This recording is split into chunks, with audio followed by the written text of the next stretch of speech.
developing.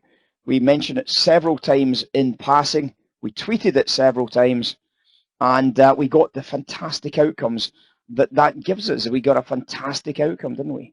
Well, when we think about this, we were talking about, specifically, we were talking about a short while ago, we were talking about tail risk.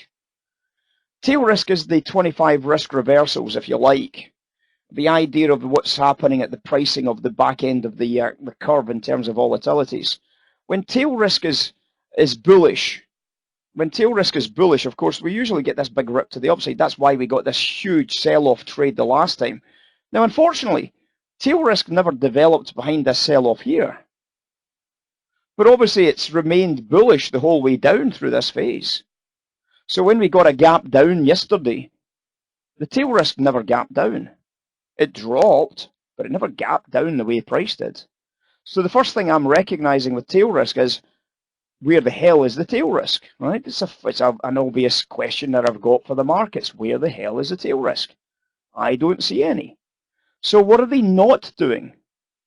The dealers, the guys that price the markets, the guys that win Nobel Prizes for economics, are saying to us, not some guy in the Forex Factory or the Twitter feed, but the Nobel Prize winners are telling us basically there doesn't seem to be any downside risk here, guys. So when that tail risk stops dropping short term and flattens out here, in fact, on the contrary, actually starts to improve here. When tail risk actually starts to improve here, this retest, guys, is an absolute golden opportunity to smash into long equities. Golden. Very surprising it even existed, if you ask me. But it did, and we took advantage. This was yesterday evening for anybody that's able to watch this in the evening session and pick up some of these incredible opportunities. But it wasn't just tail risk, because tail risk obviously has a bit of flexibility in here, okay? So obviously once we get to peak tail risk, it's very difficult to go beyond at times. The skew has a certain threshold, a certain boundary.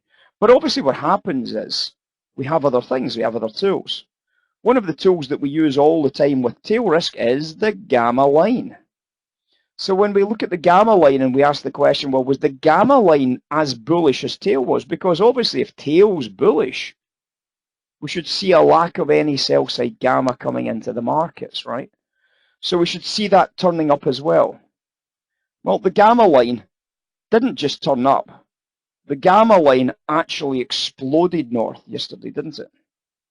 Not at first, not in the initial drop, but after the initial drop was out of the way, the gamma line exploded north.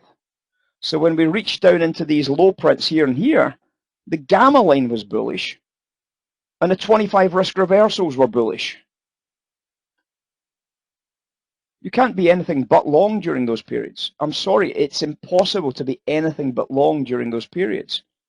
If the gamma's not there and the risk reversals, you're not going to get any more insight, guys, that's going to be any more direct than that. And it's not just a small one candle reversal, is it? It's not like you're looking at it saying, oh, it was there a few minutes ago, but it's gone again.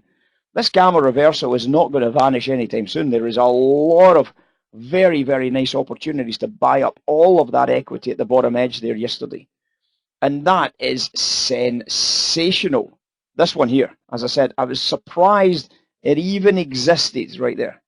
That is not normal. But there we were. There we were, taking advantage of what looks like exceptional.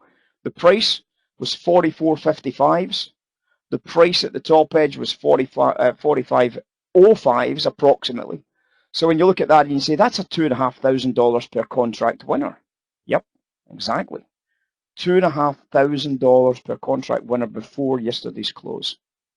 Finding the big trades, finding the massive macros, finding the big stories, and we can start to really put the markets to the sword. We really can take a huge advantage of the huge trades, just like that massive trade on bonds.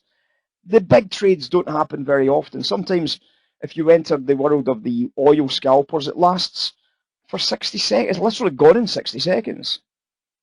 You might be in for 5 ticks or 10 ticks and out, and that's it, boom. And you might do that several hundred times. You might do that a lot of times. You might do that whatever. But the point is, these are the big macro trades. And this big macro trade by is simply something that I cannot miss, or the desk can't miss. It has to be a buy. And the takeaway from that trade was glorious. Absolutely superb. So make sure you check in, guys, on these longer term charts. They are incredibly important to get the full rounded story. And you know why we were shouting the gamma is positive. Please start buying the lows. We said it a dozen times in the room yesterday. We said it 3 or 4 times in the tweets yesterday. The gamma's positive. The gamma's not worried. The gamma's not bearish. The gamma's telling you, get involved. And that's what we've done. Made a lot of monies. Made a lot of monies. So welcome in, guys. Going to grab a little lunch. I'll be back in 10 minutes.